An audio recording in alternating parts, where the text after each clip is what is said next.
আসসালামু আলাইকুম।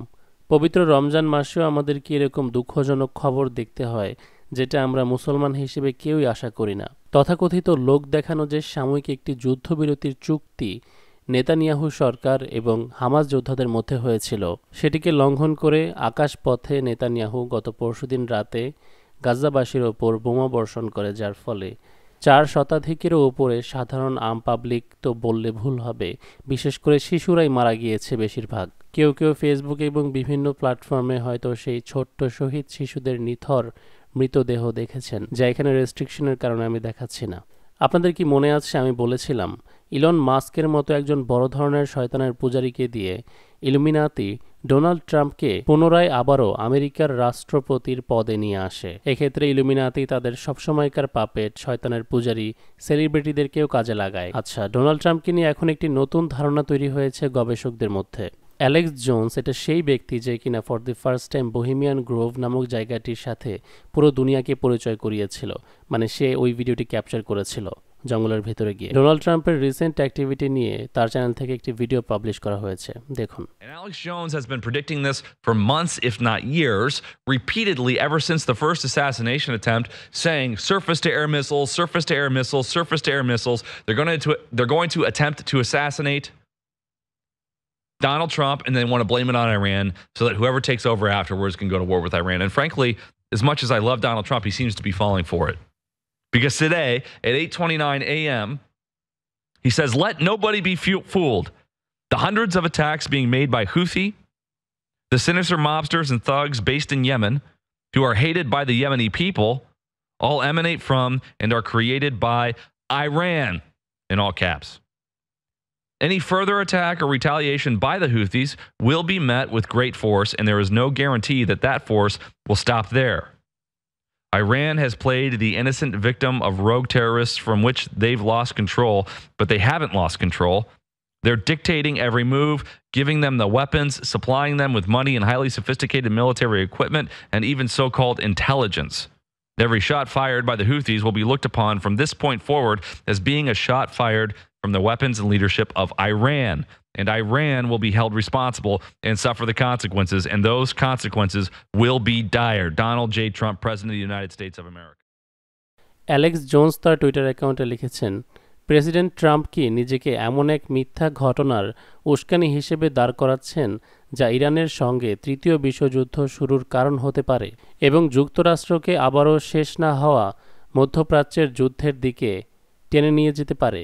এখন প্রশ্ন হলো, অ্যালেক্স জোন্স এরকম কথা কেন বলছে? 2001 সনে আমেরিকা নিজেই নিজেদের টুইন টাওয়ার ধ্বংস করার মাধ্যমে ফলস ফ্ল্যাগ অপারেশন করে নিজেকে ভিকটিমের জায়গায় সারা বিশ্বের কাছে দেখিয়ে যেমনিভাবে আফগানিস্তান এবং ইরাক ধ্বংস করেছিল, ট্রাম্পের অ্যাসাসিনেশন দেখিয়ে এবার বলা হচ্ছে ইরানের উপর সেরকম কোনো হামলা হতে পারে। মনে করে দেখুন 2023-এর লিভ দি ওয়ার্ল্ড বিহাইন্ড নামক সিনেমা, যার পেছনে সাবেক রাষ্ট্রপতি বারাক ওবামা নিজে টাকা ব্যয় করেছিল। এই সিনেমাটিতে দেখানো হয়েছিল যে আমেরিকানদের ওপর একটি জাহাজ দিয়ে হামলা হচ্ছে এবং ওরা একটি চিরকুট খুঁজে পায় যার মধ্যে লেখা ছিল আলমাওতুল আমেরিকা আলমাওতুল ইসরায়েল, যে ডায়লগ ইরানের পাশাপাশি সবচেয়ে বেশি ইয়ামানের হুথিরা ব্যবহার করে থাকে। এখন ডোনাল্ড ট্রাম্প দেখেন একই কথা বলছে, the hundreds of attacks being made by Houthis, the mobsters and thugs based in Yemen. Donald Trump ঘোষণা করেছে যে এই মুহূর্তে ইয়ামানের যে হুথি বাহিনী রয়েছে তারাই হলো আমেরিকার জন্য সবচেয়ে বড় হুমকি, এবং পাশাপাশি উল্লেখ করেছে দেখেন অ্যান্ড আর ক্রিয়েটেড বাই ইরান।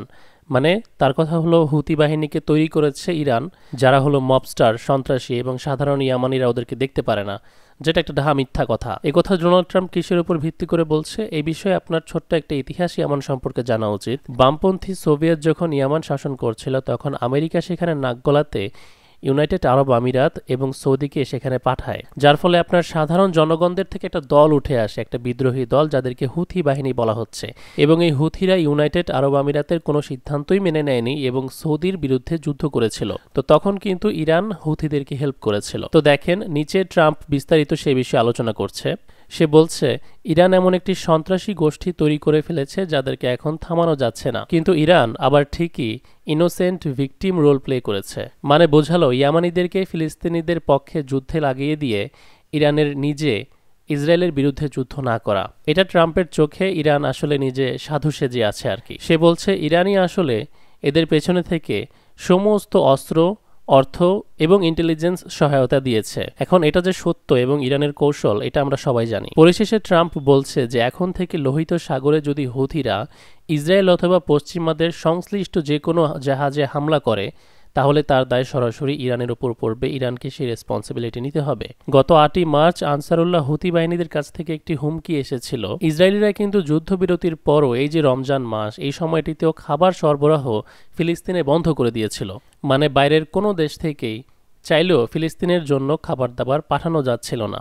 তখন আনসারুল্লাহ বা হুথির স্পোকস পার্সন এসে বক্তব্য দেয় যে এই ব্লকেড ইসরায়েল যদি তুলে না নেয় তাহলে সাগরে আবারও কিন্তু তাদের জাহাজের উপর হামলা করা হবে। 4 দিনের আলটিমেটাম দেওয়ার পরেও দেখা গেল যে ঘাড়তেরা নেতানিয়াহু ব্লকেড তোলেনি। তাই আনসারুল্লাহ যেমনটা তারা বলেছিল তাদের অ্যাকশন শুরু করে। এটা যেমন একদিকে একটা কারণ, অপরদিকে এরই মাঝে ডোনাল্ড ট্রাম্প আহ্বান জানিয়েছিল ইরানের সুপ্রিম লিডার আয়াতুল্লাহ আলী খামেনিকে পারমাণবিক চুক্তিতে চুক্তিবদ্ধ হতে আমেরিকার সাথে একটা আলোচনায় বসার জন্য। আরব আমিরাতের মাধ্যমে ট্রাম্প একটা লেটার পাঠায় খামেনির কাছে, যেখানে লেখা ছিল, মানে এক প্রকার হুমকি দিয়ে লেখে, there are 2 ways Iran can be handled, military or make a deal। মানে দুইটি উপায় আছে ইরানকে হ্যান্ডেল করার, এক হচ্ছে যুদ্ধ মিলিটারি আর দ্বিতীয়টি হচ্ছে ডিল বা চুক্তি। আলী খামেনি এই চিঠির ব্যাপারে ইউনিভার্সিটির স্টুডেন্টদের সামনে গিয়ে বসে বলেছেন যে এটা ট্রাম্পের পক্ষ থেকে কেবলই একটি ধোঁকা, আরও বড় বড় স্যাংশনসের মাধ্যমে ইরানের হাত বেঁধে দেওয়া। এবং তিনি আরও যুক্ত করেছেন যে আমরা যখন জানি যে আমেরিকার মতো দেশ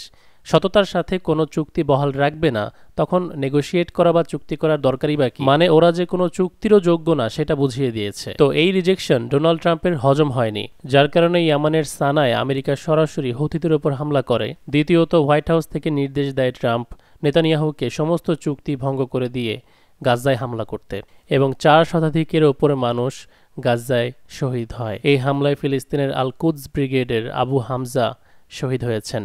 তারপর গতকালকে রাতে প্যালেস্টাইন 2 নামে একটি হাইপারসনিক মিসাইল ইয়ামানের পক্ষ থেকে ইসরায়েলে ছোড়া হয়েছিল, যেটা সফলভাবে আঘাত হানতে সক্ষম হয়েছে। 4 শতাধিক শহীদের প্রতিশোধের জন্য এই আক্রমণ তুলনামূলকভাবে খুবই নগণ্য। নেতানিয়াহুর এই চুক্তি ভঙ্গের কারণে তাদের ওপর প্রতিশোধ হিসেবে আসলে কি আসতে পারে সেটা এখনও অগ্রিম ধারণা করা যাচ্ছে না, তবে রেজিস্ট্যান্স তুলনামূলকভাবে আগের চেয়ে কমে গেছে। হামাসের পাশাপাশি এই মুহূর্তে লেবানন থেকে হিজবুল্লাহ ইসরায়েলের বিপক্ষে লড়াই করতে পারবে কিনা এ ব্যাপারে একটু সন্দেহ আছে, আর এর দুটি কারণ আছে।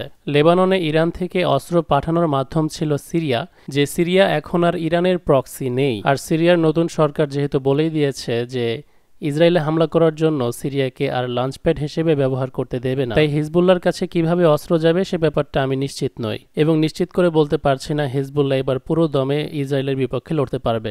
হামাস এজন্যই সিরিয়ার সাথে মিত্রতা করেছিল।